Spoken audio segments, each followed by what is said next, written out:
Hello. It's been some time since I last recorded an update on the new pedal board, and it's changed a lot. It's still not finished, but it has evolved and progressed quite a bit since the last time I recorded anything, I think. I have taken some still pictures, so I'll go ahead and include those in the video so you can get a bit more of an idea of the kind of step-by-step process of how it's gone here. But basically, if you look back or think about where it was at when I thought I had most of the woodworking done, this all looked pretty different because my original design had this kind of angle here with a shelf that went across. And as I started getting pedals on and got the loop switcher, this is new. Actually, I still haven't actually had a chance to plug it in and use it yet. But after I got the loop switcher I was going to end up using, and I was thinking about how everything's connected in terms of the power and the audio cables, I realized that I really wanted to make sure that I had designed it so that the switcher, which, you know, I still wanted to have low and convenient to be able to step on and things frequently, but that I wanted it to be able to go up with the shelf.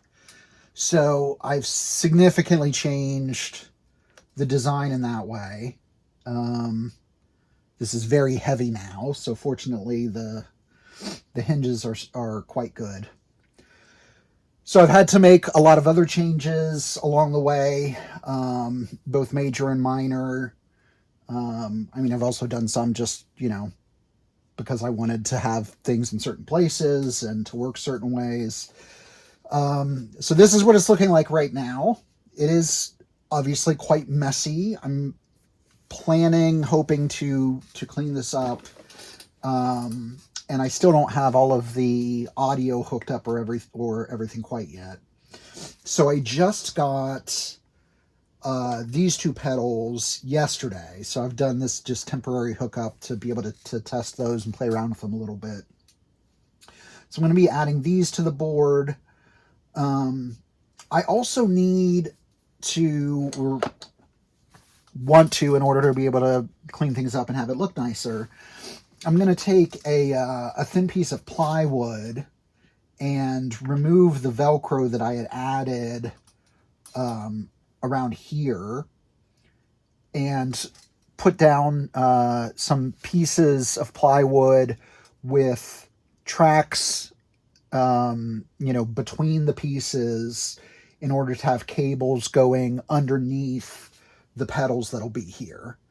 So I'm going to take up the Pantheon and the Southland here, pull up the Velcro, put down a piece of plywood, but I'm going to cut it into smaller pieces so it won't just be like one riser, but instead it'll be a bunch of, well, not a bunch, but a few fragments of a riser with, you know, little spaces in between where cables can run. So that way I'll be able to run a lot of these cables underneath the pedals instead of trying to figure out how to maneuver above them without messing up the settings and having it look crazy and all that. So that's where I'm at with that right now. I've got a lot of other pedals hooked up, but I'm still working on wiring up a lot of the audio cables, the GEC9, the loop switcher up here. I've got a few of the connections to that, but not all of them yet. I still have a couple things I need to plug into this 8 loop switcher here. And so that's kind of where I'm at with things. I didn't run out of solderless audio cable stuff, but I am running really low on right angle plugs. So I had to order some additional ones that'll be in a couple days. So I probably won't be able to really finish anything for at least a few more days because of that. But yeah, it's coming along. It's coming along nicely. So I can go ahead and walk you through the signal path, I think. The OCD is going to move perhaps just down to the shelf down here. I'm not positive what I'm doing with that yet. But the prism I'm going to put up there and actually have that be at the beginning of the chain just after my twin bender here. So twin bender, old-fashioned style fuzz pedal, really awesome fuzz pedal. Can do tone bender, Mark 1.5 and Mark 2. Mark 1.5 is basically the same design as a fuzz face, so it can do both fuzz face and MK2 tone bender kind of tones from it. It's got a bias control, which really helps with it being able to be, flexible to different rigs and stuff. So that'll be at the beginning of my signal chain. I'm going to run that into the prism, which is a boost. Arguably, it's a preamp, and some people might even call it an overdrive, but it's mostly a boost. And it also is a buffer. So that'll go into the prism. The prism will go into the whammy, which I need it close to the beginning for the tracking to be able to do, the octaves and detune and all that good stuff. If I do end up putting my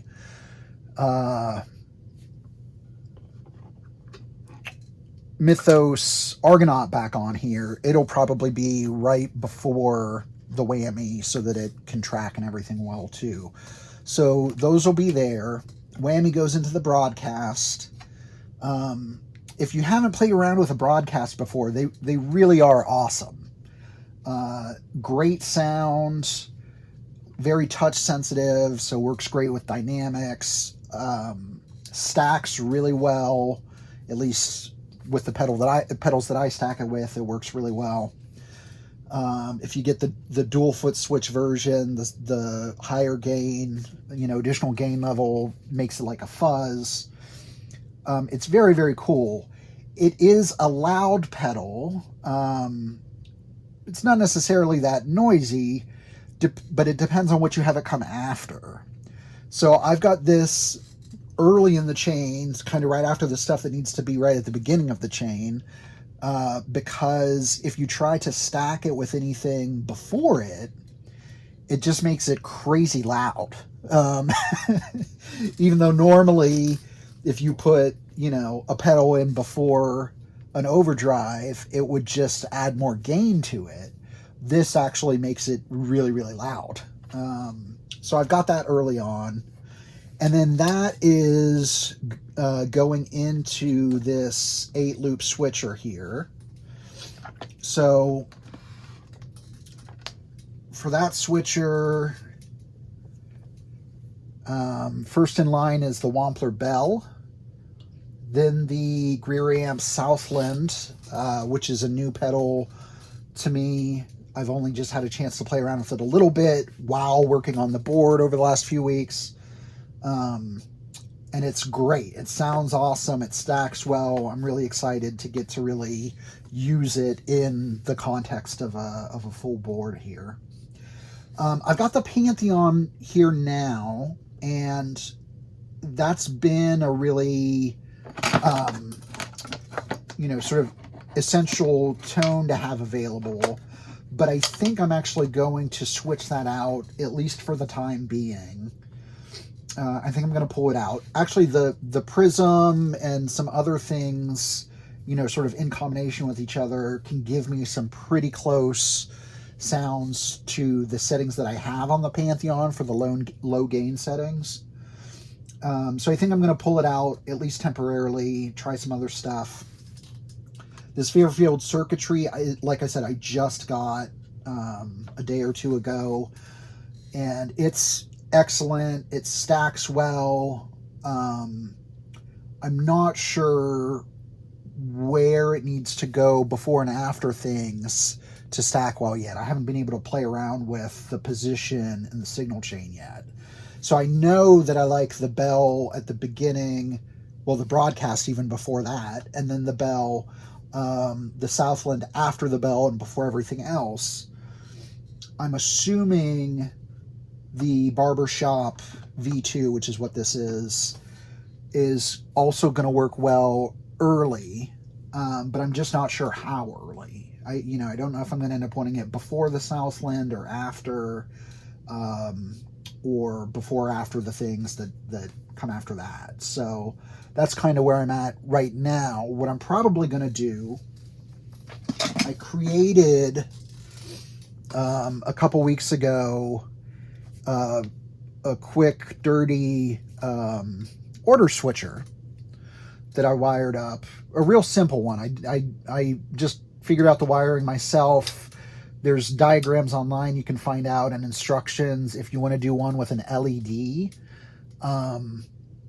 But I didn't want to go that route. I wasn't that concerned with it. I wasn't doing a foot switch version. I'm not looking for another pedal on top of what I already have. But I did want to be able to play around with the order of things to better figure out what I want where. So what I'm probably going to do is get more of this wired up, get more of the audio finished so that I can run the Barbershop in one of the channels of this, and then run this loop switcher into the other. And that way I can select different loops and then put them before or after the Barbershop to figure out where I like it in the grand scheme of things. So that's kind of the plan right now. I think it's probably going to end up right around where the Pantheon is, but I'm not positive yet. So that's kind of where that's at. After the Pantheon, let's see. Yeah, that's where I've got a couple of fuzzes that start. So over here, I don't know if this is in the shot very well where you can see it. Let me check. Maybe you can kind of see it. Turn that a little bit. Over here, I have a rehoused Anasounds Batoon fuzz. It's an awesome fuzz. The Batoon fuzz from Anasounds. I've played a lot of fuzzes. It's one of my favorites. It's a dual fuzz. Really awesome circuit. All kinds of cool, crazy, great sounds you can get out of it.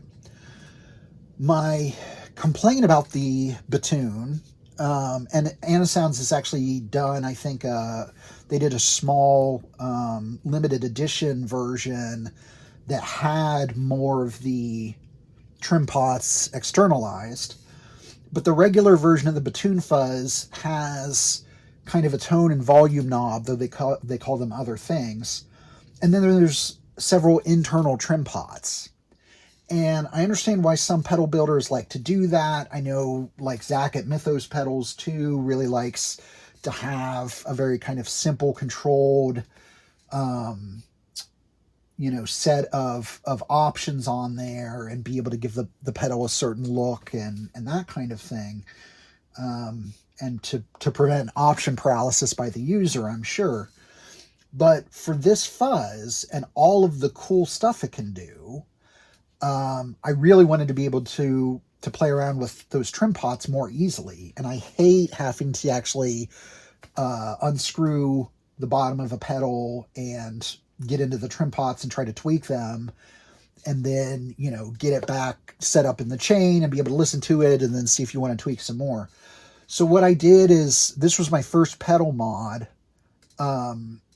I took those internal trim pots, 5 of them, and replaced them with just regular potentiometers. I mean, miniature ones, but not the little circuit board trim pots, right? So I did that. Originally, I had tried to cram it into the regular housing of the Batoon Fuzz, but that really didn't work well at all. I kind of made it work, but it didn't work well. And it was really easy for parts of one pot to touch the wrong part of another, and have something be grounded out, and so it would short out and not work right. So ultimately, I've been working on rehousing this for a while. I'd put it in a metal enclosure that was on clearance from StuMac, that was more than large enough to be able to house everything. The problem there was it was bigger than I wanted it to be, and that I needed it to be, right? I needed it to be a little bit bigger than the original, but this was bigger enough that it would take up more space. It also had more holes than I needed in places where I didn't need them, right? So I needed to be able to put 5 pots in addition to the regular 2, and they didn't have to all go on top. I mean, when I did the original rehousing in that metal enclosure, I put 2 of the trim pots on the side. But still, I didn't quite like it. It was big. It was bigger than it needed to be. For a while, I was actually trying to think if there was a very small circuit I could cram in beside it to make it a dual pedal. And ultimately, it wasn't doing what I wanted it to. I should have just gone and found an undrilled enclosure online that would have fit, and bought that and used it, because I already had to drill some holes through the metal enclosure I had anyway, so that they would be where I needed them to be. But instead, I ended up trying to make a pedal out of wood, which was much more time consuming and difficult than it needed to be or should have been. I had all kinds of grounding issues I hadn't anticipated, so I had to put metal stuff in various places so that I could ground other pieces of metal. And it's done, and I'm happy enough with it. I'm not stomping on it. It's in the loop switcher, so I think it'll last me, plenty well. It has the 7 pots on the top now, which is great, but it does look very DIY, homemade effects pedal. So anyways, that's the Batoon Fuzz. After that, I've got the Box of War by Wren and Cuff, my favorite Big Muff style fuzz. It's awesome. Actually works really, really well as a sort of an overdrive sound too. Just a great pedal. And then after that, let's see. Okay, yeah. Then comes the Crunchy Chime. So this is also new. I've been wanting one for a little bit. I just got it, I don't know, maybe a week ago. It's excellent. It's great. It's a boost pedal, though really, it's very kind of overdrivey, as you might imagine from Crunchy Chime being the name of it. It's great. I was able to play around with the pedal boarder with it some. It stacks really, really well after almost all of my other stuff, except for my Klon style pedal from Pettyjohn, which I found stacked well after it. So Crunchy Chime, and then at the end of these 8 loops is that Pettyjohn Klon, which I'll have to tell you about in another video. And I keep meaning to email Pettyjohn to kind of get more details on it and how it compares to their MK2 chime with the Clonish mod, or even the more recent Myth by Pettyjohn, or the Myth mod. But yeah, so that's the end of these, of this loop switcher. Then that goes into the MD200, which, like all Boss pedals, has a buffer, which is great since this is an unbuffered pedal switcher. Also gives me a whole bunch of modulation to be able to play with. Comes after a bunch of dirt, obviously, but also before some too, so that if I want to run flanger, phaser, chorus, whatever, into some other overdrives, I've got that easily available. So the Supro here is going into this loop switcher up here, so it's part of the sort of second tier of the signal chain. All right, so then the MD200, that goes into the Pettyjohn Rouse, rat of unusual size. So that's my rat pedal. It's got some mods on it. It sounds awesome. Rats sound awesome anyways. This is super, super versatile now. And then that's running into the Caroline Somersault, which is a really awesome lo-fi chorus. And if you've ever watched Andy Martin's video doing a demo of the JHS Colorbox version 2, you can see how you can get a really nice Nirvana tone by running a rat into a somersault into the V2. Now, I don't actually have these in that order exactly, but that's one of the reasons why I have these two positions where I do. Also, clones running into rats are really good, make a really good sound. So that Pettyjohn K pedal comes before the rat. All right, so MD200 goes into the rat, goes into the somersault. The somersault then goes into, trying to make sure I've got this right, that will go into this GEC9 pedal switcher. So then this, the GEC9, I'm trying to look at my notes because I don't have everything cabled into this yet. This will have the Supro overdrive, which is also a new pedal I just got in the last week. Really, really good. It's one I've been looking forward to. I think it's kind of a sleeper pedal. It's been around for a while. If you like the JHS Superbolt, that is also a kind of Supro in a box, and Supro's own 1305 overdrive pedal is their own amp in a box for a Supro amp, and it's got transformer in it. It's a real, like, cool, dirty overdrive, kind of broadcast-ish sort of thing with the transformer. Really cool, stacks well, seems to stack well after a lot of my other dirt, so that's why it's coming into this second tier of the signal chain here. So that's going to connect in.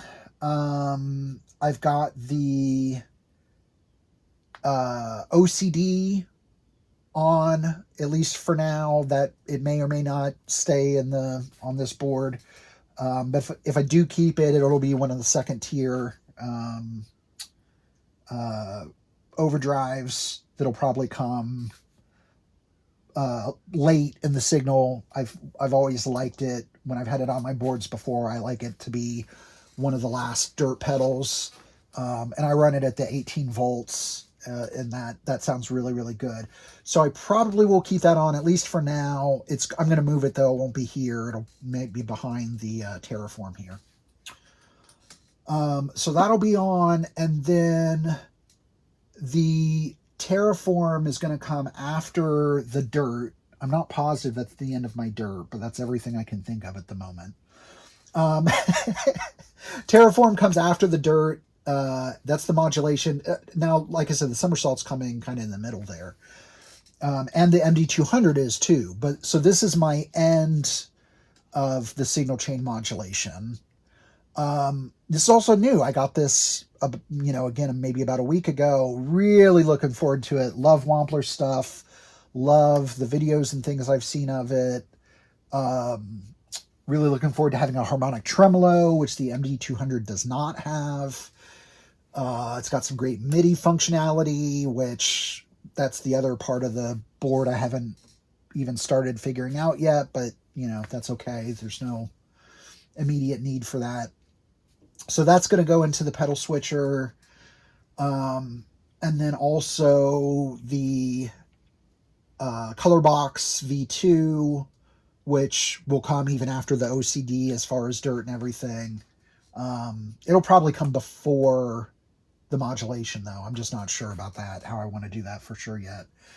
And then at the end, we've got delay and reverb, right? So delay, I've got the DD200 here, and reverb, I have the Earthquaker Devices Afterneath. I think this is the V3 that I have. Really, really good, very flexible ambient reverb. I don't really use reverb unless I'm doing ambient pad stuff with it. If I'm just trying to, sweeten or fatten up a tone a little bit, I use delay for that instead of reverb. I'm also looking at maybe adding a Walrus Slotva as soon as the prices come down on used versions of those a little bit.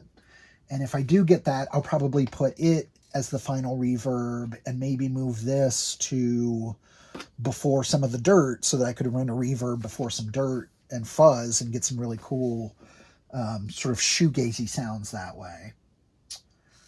And then that's going to run into the looper, the RC5 Boss loop station, very last pedal on the chain.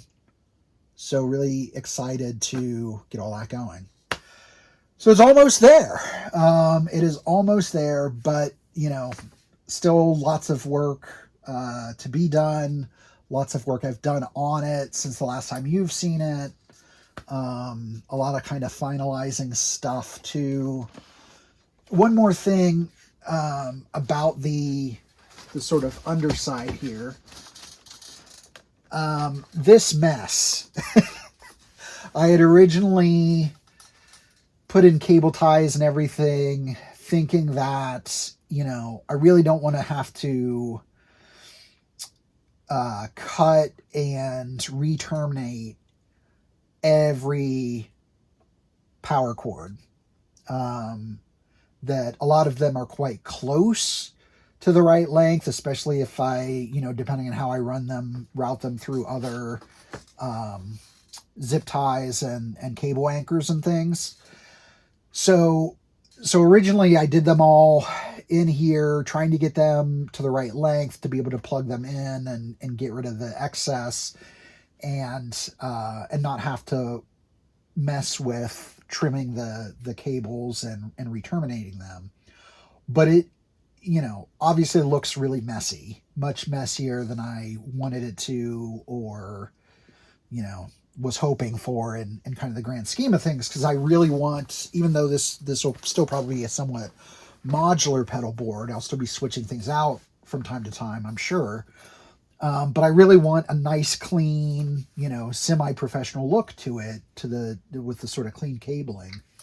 So ultimately, I think, as I am going through and trying to finish the audio and, putting in the riser down here to get these audio cables hidden and out of the way better, I'm probably going to come back and cut all of these zip ties and end up trimming at least some of these power cables, or trying to kind of reroute them through so that this is a little bit neater looking. It's on the underside, but I'd still like it to look at least a little bit cleaner than that and be easier to sort of trace what's going where, so that ultimately if I need to switch out a cable that's going into 12 or 18 volts, I don't have any difficulty doing that.